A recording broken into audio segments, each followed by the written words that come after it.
ಜೊತೆಗೆ ಸೃಜನಶೀಲತೆಯ ಪ್ರಮುಖ ಅಂಶಗಳಂದರೆ ಒರಿಜಿನಾಲಿಟಿ. ಕಾಪಿ ಕ್ಯಾಟ್ ಆಗಬಾರ್ದು, ನಿಮ್ಮದೇ ಒರಿಜಿನಲ್. ಯಾರೋ ಒಬ್ಬರು PPT ಮಾಡಿದ್ದಾರೆ, ಅದನ್ನು ಕಾಪಿ ಮಾಡ್ಕೊಂಡು ನೀವು ಪಾಠ ಮಾಡೋಕ್ಕೆ ಹೋದರೆ ಅಟ್ಟರ್ ಫ್ಲಾಪ್ ಪಾಠ. ಅದು ನೀವೇ ಒರಿಜಿನಲ್ ಕ್ರಿಯೇಟ್ ಮಾಡಬೇಕು. That is called creativity. ಈಗ ನನಗೆ ಆಶ್ಚರ್ಯ ಅನ್ಸೋದು, ಆ ಹುಡುಗ 32 ವರ್ಷದ ಅನಿರುದ್ಧ್ ರವಿಚಂದರ್ ಇದ್ದಾರಲ್ಲ, jailer movie related, jailer Tamil movie release ಆಯ್ತಲ್ಲ, ರಜನಿಕಾಂತ್ ಅವರು ಆ ಫಿಲ್ಮನ್ನು ಒಂದ್ಸರಿ ನೋಡ್ತಾರಂತೆ ವಿತೌಟ್ BG, ಬ್ಯಾಕ್ಗ್ರೌಂಡ್ ಸ್ಕೋರ್ಗೂ ಮೊದಲು. ಒಂದು ಅವರೇಜ್ ಮೂವಿ ಇದು ಅಂದ್ಕೊಂಡ್ಬರ್ತಾರೆ. ಆ ನಂತರ ರಜನಿಕಾಂತ್ ಅವರು ಬ್ಯಾಕ್ಗ್ರೌಂಡ್ ಮ್ಯೂಸಿಕ್ ಹಾಕಿದ ಮೇಲೆ ನೋಡಿದಾಗ ಆ ಫಿಲಮ್ಮು 200% ಇಂಪ್ರೂವ್ಮೆಂಟ್ ಆಗಿತ್ತು ಅಂತಾರೆ, ಜಸ್ಟ್ ಬ್ಯಾಕ್ಗ್ರೌಂಡ್ ಮ್ಯೂಸಿಕ್ ಕೊಟ್ಟ ನಂತರ.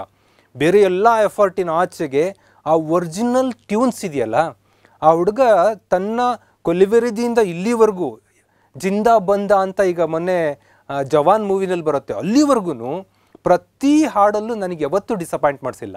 ದೇವಿಶ್ರೀ ಪ್ರಸಾದ್ ಎಲ್ಲೂ ಡಿಸಪಾಯಿಂಟ್ ಮಾಡಿಸಿಲ್ಲ, ಹರಿಕೃಷ್ಣ ಅವರು ಎಲ್ಲೂ ಡಿಸಪಾಯಿಂಟ್ ಮಾಡಿಸಿಲ್ಲ. ಹೀಗೆ ಕನ್ನಡದಲ್ಲೂ ಮ್ಯೂಸಿಕ್ ಡೈರೆಕ್ಟರ್ಗಳೆಲ್ಲ ಪ್ರತಿ ಮ್ಯೂಸಿಕ್ ಟೋನ್ಗಳನ್ನ ಒರಿಜಿನಲ್ ಕ್ರಿಯೇಟ್ ಮಾಡ್ತಾಯಿದ್ದಾರೆ. ಜೊತೆಗೆ ಫ್ಲೂಯೆನ್ಸಿ, ನೀವೇನೇ ಮಾಡೋಕ್ಕೆ ಹೋದಾಗ ನಿರರ್ಗಳವಾಗಿ ಬರ್ತಾ ಇರಬೇಕದು. ಅದನ್ನು ಹಿಂಗೆ ನೋಡಿಕೊಂಡೆ PPT ವೆರಿಫೈ ಮಾಡಿದೆ ಇನ್ನೊಂದು ಮಾಡಿದೆ ಮಾಡೋದಲ್ಲ. Flow flow flow flow. ಹಾಡು ಹೇಳ್ತಾ ಇದ್ದೀರಾ, ಫ್ಲೋ ಬರ್ತಾ ಇರಬೇಕು.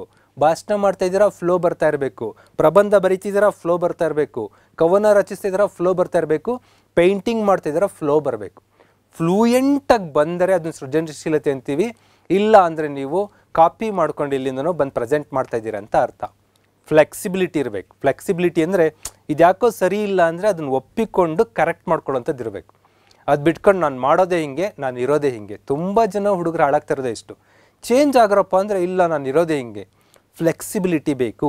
ಈ ಟ್ಯೂನ್ ಸರಿ ಇಲ್ಲ ಅಂದರೆ ಆ ಟ್ಯೂನ್ಗೆ ಹೊಸ ಟ್ಯೂನ್ ಯಾವ್ದು ಹಾಕಬೇಕು, ಈ ವರ್ಡ್ ಸರಿ ಇಲ್ಲ ಅಂದರೆ ರಿಪ್ಲೇಸ್ ಯಾವ್ದು ಮಾಡಬೇಕು, ಆ ಫ್ಲೆಕ್ಸಿಬಿಲಿಟಿ ಗುಣ ಇರಬೇಕು. ಎಲಾಬರೇಷನ್, ನಿಮ್ಮ ತಲೆಯಲ್ಲಿ ಒಂದು ಐಡಿಯಾ ಬಂದಿದೆ, ಅದನ್ನು ವಿಸ್ತರಿಸಿಕೊಂಡು ಹೋಗುವ ಸ್ಕಿಲ್ಗಳಿರಬೇಕು. ಜೊತೆಗೆ ಇನ್ ಪರ್ಸನ್ ಕ್ವಾಲಿಟಿ ಏನಿರಬೇಕಂದ್ರೆ ಕ್ಯೂರಿಯಾಸಿಟಿ. ಕುತೂಹಲ ಸತ್ತೋಯ್ತು ಅಂತ ಅಂದರೆ, ಕ್ಯೂರಿಯಸ್ ನೇಚರ್ ಹೋಯ್ತು ಅಂದರೆ ಆಟೋಮೆಟಿಕ್ಲಿ ಸೃಜನಶೀಲತೆ ಸತ್ತೋಯ್ತು ಅಂತಲೇ. ಮಕ್ಕಳು ಎಷ್ಟು ಕ್ಯೂರಿಯಸ್ ಇರ್ತವೆ, ಏನೇನೋ ಕೇಳ್ತಾ ಇರ್ತವೆ. ಆ ನಕ್ಷತ್ರ ಯಾಕೆ ಉದುರ್ತಾ ಇದೆ, ರಾತ್ರಿ ಆಕಾಶ ನೋಡ್ತಾ ಇದೆ, ಆಕಾಶದಲ್ಲಿ ಒಂದು ಸ್ಪಾರ್ಕ್ ಕೆಳಗೆ ಬರುತ್ತೆ, ಅಪ್ಪಪ್ಪ ನಕ್ಷತ್ರ ಬಿತ್ತು ಯಾಕೆ ಅನ್ನತ್ತೆ. ಏಯ್ ಅದೆಲ್ಲ ಮಾತಾಡ್ಬಾರ್ದು, ಸುಮ್ಕುತ್ಕೋ ಅಂದ್ಬಿಡ್ತಾರೆ. ಹಿಂಗೊಂದು 4 ಸರಿ ಸುಮ್ಕುತ್ಕೋ ಗಪ್ ಚುಪ್ ಅಂತಿದ್ದಂಗೆ ಅವು ಜೀವನ ಪೂರ್ತಿ ಗಪ್ ಚುಪ್ ಆಗ್ತವೆ. ಕ್ಯೂರಿಯಾಸಿಟಿನ ಬೆಳೆಸ್ರಿ. ನಿಮಗೆ ಗೊತ್ತಿಲ್ಲ ಅಂದರೂ ಆ ಸ್ಪಾರ್ಕ್ ಬೀಳೋದು, ಯಾರೋ ಫ್ರೆಂಡಿಗೆ ಫೋನ್ ಮಾಡೋ, ಯೂಟ್ಯೂಬಲ್ಲಿ ಸರ್ಚ್ ಮಾಡೋ, ಏನದು ಸ್ಪಾರ್ಕ್ ಬಿದ್ದಿದ್ದದು, ಆ ಸ್ಪಾರ್ಕ್ ಏನು ಅಂತ ಹೇಳಬೇಕು ನೀವು ತಿಳ್ಕೊಂಡು. ಆ ಮಗುಗೆ ಕ್ಯೂರಿಯಾಸಿಟಿ ರೈಸ್ ಮಾಡಿದ್ರಂದರೆ ಮುಂದೊಂದು ದಿನ ಇಸ್ರೋಗೋ ನಾಸಾಗೋ ಒಬ್ಬ ವಿಜ್ಞಾನಿ ಆಗ್ತಿದ್ದ, ಅವನು ಅಲ್ಲೇ ಕೊಂದ್ಬಿಡ್ತೀವಿ ನಾವು. ಆ ನಂತರ ಫೋಕಸ್. ನೀವು ಏನು ಕ್ಯೂರಿಯಾಸಿಟಿ ಬರುತ್ತೋ ಅದ್ರ ಕಡೆ ಫೋಕಸ್ ಮಾಡಬೇಕು. ನಾವು 2018ರಲ್ಲಿ ಯೂಟ್ಯೂಬ್ ಎಂಟ್ರಿ ಆಗಬೇಕು ಅಂತ ಡಿಸೈಡ್ ಮಾಡಿದಾಗ ಕ್ಯೂರಿಯಾಸಿಟಿ ಬಂತು, ಫೋಕಸ್ ಮಾಡಿದ್ವಿ ಏನೇನೆಲ್ಲ ಮಾಡ್ಬೋದು ಇಲ್ಲಿ ಅಂತ. 5 ವರ್ಷಕ್ಕೆ 15 ಲಕ್ಷ ಜನ ಓನ್ಲಿ ಒಂದು ಚಾನಲಲ್ಲಿ. ಬೇರೆ ಬೇರೆ ಪ್ಲಾಟ್ಫಾರ್ಮ್ ಸೇರಿದಾಗ 25 ಲಕ್ಷ. ಈವನ್ ನಾನು ಗೌರ್ಮೆಂಟಲ್ಲಿ ಸರ್ವಿಸ್ ಮಾಡೋ ಚಾನಲ್ ಸೇರಿಸ್ಕೊಂಡ್ರೆ 30 ಲಕ್ಷ ಫಾಲೋವರ್ಸ್ಗಳು ಕ್ರಿಯೇಟ್ ಆಗ್ತಾರೆ. ಅಂದರೆ ಕ್ಯೂರಿಯಾಸಿಟಿ ಆ್ಯಂಡ್ ಫೋಕಸ್. ನೀವು ಯಾವ ಕ್ಷೇತ್ರಕ್ಕೆ ಹೋಗ್ತಿರೋ ಅದನ್ನು ಮಾಡಿದ್ರಿ ಇನ್ ಪರ್ಸನ್ ಅಂದರೆ ಅದಕ್ಕೆ ಸಕ್ಸಸ್ ಬರುತ್ತೆ. ಇದರೆಲ್ಲದರ ಆಚೆಗೆ ನನ್ನಲ್ಲಿ ಇಷ್ಟೆಲ್ಲ ಇದೆ ಅಂದ ಕೂಡಲೇ ಸಕ್ಸಸ್ ಬರಬೇಕಂತ ಇಲ್ಲ. ಎನ್ವಿರಾನ್ಮೆಂಟಲ್ ಸಪೋರ್ಟ್ ಬೇಕು. ನಾನು ಇಷ್ಟೆಲ್ಲ ಮಾಡ್ತಾಯಿದ್ರು, ಒಬ್ಬ ಗೌರ್ಮೆಂಟ್ ಎಂಪ್ಲಾಯಾಗಿ ಇಷ್ಟೆಲ್ಲ ಮಾಡ್ತಾಯಿದ್ರು, ನನ್ನ ಇಲಾಖೆಯಿಂದಾಗಲಿ ಆಫೀಸರ್ಸಿಂದಾಗಲಿ ನೋ ಅಬ್ಜೆಕ್ಷನ್. ಒಳ್ಳೆ ಕೆಲಸ ಮಾಡ್ತಾಯಿದ್ಯಾ, ನುಗ್ತಾ ಇರು. ಫ್ಯಾಮಿಲಿಯಿಂದ ನೋ ಅಬ್ಜೆಕ್ಷನ್. 5 ಗಂಟೆಗೆ ಎದ್ದೋಗ್ತೀಯಾ, ಹೋಗು. 12 ಗಂಟೆ ರಾತ್ರಿ ಬರ್ತೀಯಾ, ಬಾ. ನೀನು ಮಾಡ್ತಿರೋ ಒಳ್ಳೆ ಕೆಲಸ, ನುಗ್ತಾ ಇರು. ಫ್ಯಾಮಿಲಿ, ಫ್ರೆಂಡ್ಸ್, ಕೊಲೀಗ್ಸ್, ಡಿಪಾರ್ಟ್ಮೆಂಟ್ ಎಲ್ಲರದ್ದು ಸಪೋರ್ಟ್, ಜೊತೆಗೆ ನಿಮ್ಮದು. ನೀವು ಅದ್ಭುತವಾಗಿ ಸಪೋರ್ಟ್ ಮಾಡ್ತಾಯಿದ್ದೀರಾ. ಇನ್ನು ನನಗೆ ಯಾವ ಬ್ರೇಕ್ ಬೇಕಿದೆ? ದಟ್ ರೀಸನ್ ಕ್ಯೂರಿಯಾಸಿಟಿ ಇದೆ, ಫೋಕಸ್ ಇದೆ, ಸಪೋರ್ಟ್ ಇದೆ. ನಾನು ಏನು ಅನ್ಕೋತೀನಿ ಅದು ಮಾಡ್ತಾಯಿರ್ತೀನಿ. ನೀವು ಅಷ್ಟೇ. ಯಾವತ್ತು ನೀವು ಒಳ್ಳೆ ಥರ ಯೋಚನೆ ಮಾಡ್ತೀರೋ ಆ ಥರದ ಕ್ಯೂರಿಯಾಸಿಟಿಗೆ, ಫೋಕಸ್ಗೆ ಯಾರೂ ಅಡ್ಡ ಬರಲ್ಲ. ನೀವು ಯಾರೋ ಕಾಲು ಎಳಿತಾರೆ, ಬಡವ್ರ ಮಕ್ಕಳು ಬೆಳಿಬೇಕು, ಇವೆಲ್ಲ ಏನು ಕಥೆನೇ ಇಲ್ಲ. ಪಾಸಿಟಿವ್ ಥಾಟ್ ಇಟ್ಕೊಂಡು ಒಳ್ಳೆ ಕೆಲಸ ಮಾಡ್ತಾಯಿದ್ದೀರಾ. ಸೆಲ್ಫ್ ತುಂಬ ಇದೆ, ಸೆಲ್ಫ್ ಇಂಟ್ರೆಸ್ಟ್ ಇರಬೇಕು. ಅತಿಯಾದ ಸ್ವಾರ್ಥ ಇಲ್ಲದೆ ಏನೋ ಮಾಡ್ತಾಯಿದ್ದೀರಾ ಅಂದರೆ ಯಾರು ನಿಮಗೆ ತಡೆಯಲ್ಲ. ಇವತ್ತು ನೋಡ್ತಾ ಇದ್ದೀವಿ ಯಾರು ಏನೆಲ್ಲ ಆಗಿದ್ದಾರೆ ಅಂದರೆ ಎನ್ವೈರ್ಮೆಂಟ್ ಸಪೋರ್ಟ್ ಮಾಡೇ ಮಾಡುತ್ತೆ. ಅದ್ರ ಬಗ್ಗೆ ಭಯ ಇಲ್ಲದೆ ನುಗ್ತಾ ಇರಬೇಕು. ಆವಾಗ ಸೃಜನಶೀಲತೆ ಬರುತ್ತೆ. ಸೃಜನಶೀಲತೆ ಅನ್ನೋದು ಒಂದು ದಿನಕ್ಕೆ ಹುಟ್ಟುವಂಥದ್ದಲ್ಲ. ಯಾವಾಗಲೂ ಒರಿಜಿನಲ್ ಥಾಟ್ ಮಾಡಿರಿ, ಫ್ಲೂಯೆನ್ಸಿ ಇಟ್ಕೊಳ್ರಿ, ಫ್ಲೆಕ್ಸಿಬಿಲಿಟಿ ಇರಲಿ, ಒಂದು ವಿಷಯದ ಬಗ್ಗೆ ಕ್ಯೂರಿಯಾಸಿಟಿ, ಫೋಕಸ್ ಮೇಂಟೈನ್ ಮಾಡಿರಿ. ಪರಿಸರದ ಸಪೋರ್ಟ್ ಬೇಕು.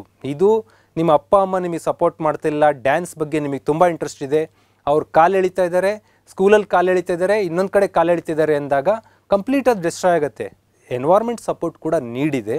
ಚಿಕ್ಕ ಮಕ್ಕಳಿಗೆ, ಯುವತಿಯರಿಗೆ ನೀವು ಯಾರಿಗೂ ಕೇರೆ ಮಾಡಲ್ಲ, ನಮಗೆ ಗೊತ್ತು. ನುಗ್ತಾ ಇರಬೇಕು, ನೀವು ಸಪೋರ್ಟ್ ತೊಗೋತಿರ್ಬೇಕು, ನುಗ್ತಾ ಇರಬೇಕು, ಆಟೋಮೆಟಿಕ್ಲಿ ಗೆದ್ದು ಬರ್ತೀರಾ. ಜೊತೆಗೆ ನಿಮ್ಗೆ ಹೇಳೋದಿಷ್ಟೇ, ನೀವು ಯಾರು ಅಂತ ಕಂಡುಕೊಳ್ರಿ. UPSC ಎಕ್ಸಾಮ್ ಬರೀಬೇಕಾ, there is need creativity. KPSC exam ಬರೀಬೇಕಾ, there is need creativity. Entrepreneur ಆಗಬೇಕಾ, ದೆರ್ ಈಸ್ ನೀಡ್ ಕ್ರಿಯೇಟಿವಿಟಿ. ಯಾವುದೇ ಕ್ಷೇತ್ರದಲ್ಲಿ ಹೋದರೂ ಕ್ರಿಯೇಟಿವಿಟಿ ಬೇಕು. ಅಗಾಧವಾದ ಕ್ರಿಯೇಟಿವಿಟಿ ಬಳಸ್ಕೊಂಡ್ರೆ ಅಗಾಧವಾದ ಸಕ್ಸಸ್ ಸಿಗುತ್ತೆ. ಈಗ ಡಾಕ್ಟರ್ ಬ್ರೋ 22 ವರ್ಷದ ಹುಡುಗ ಎಷ್ಟು ದೊಡ್ಡ ಅಚೀವ್ ಮಾಡ್ಕೊಂಡು ಹೋಗಿದ್ದಾರೆ ಅಂದರೆ ಅಗಾಧವಾದ ಕ್ರಿಯೇಟಿವಿಟಿ ಬಳಕೆ. ಆ ಥರ ಮಾಡ್ಕೊಳ್ರಿ, ಬಿಗ್ ಸಕ್ಸಸ್ ಬರುತ್ತೆ. ಕೇವಲ ಒಂದು ಬಾಕ್ಸ್ ಒಳಗೆ ಸೇರಿಕೊಂಡು ನಾನು ಪೊಲೀಸ್ ಕಾನ್ಸ್ಟೇಬಲ್ 50,000 ಸಂಬಳ, ಅದು ಹಂಗೆ ಬೆಳ್ಕೊಂತ ಹೋಗುತ್ತೆ, ರಿಟೈರ್ಡ್ ಆಗ್ತೀನಿ, ಹೆಡ್ ಕಾನ್ಸ್ಟೇಬಲ್ ASI ಆಗಿ, ಅದು ನೀವು ಸೇರ್ಕೊಂಡ್ಮೇಲೆ ಅದು ಹಾಗೆ ಆಗ್ತೀರಾ. What is out of the box? Out of the box ಥಾಟ್ಸ್ಗಳು ಮಾಡ್ಕೊಳ್ರಿ. ದೊಡ್ಡ ದೊಡ್ಡ ಸಕ್ಸಸ್ ಕಡೆ, ದೊಡ್ಡ ದೊಡ್ಡ ಯೋಚನೆ ಕಡೆ ಹೋಗ್ರಿ. ನೀವು 5am ಕ್ಲಬ್ಬಲ್ಲಿ ಇದ್ದೀರಿ ಅಂದರೆ ಆರ್ಡಿನರಿ PCಗಳನ್ನು, ಆರ್ಡಿನರಿ ಟೀಚರ್ಗಳನ್ನ ರೆಡಿ ಮಾಡೋಕ್ಕಂತೂ ಅಲ್ಲ.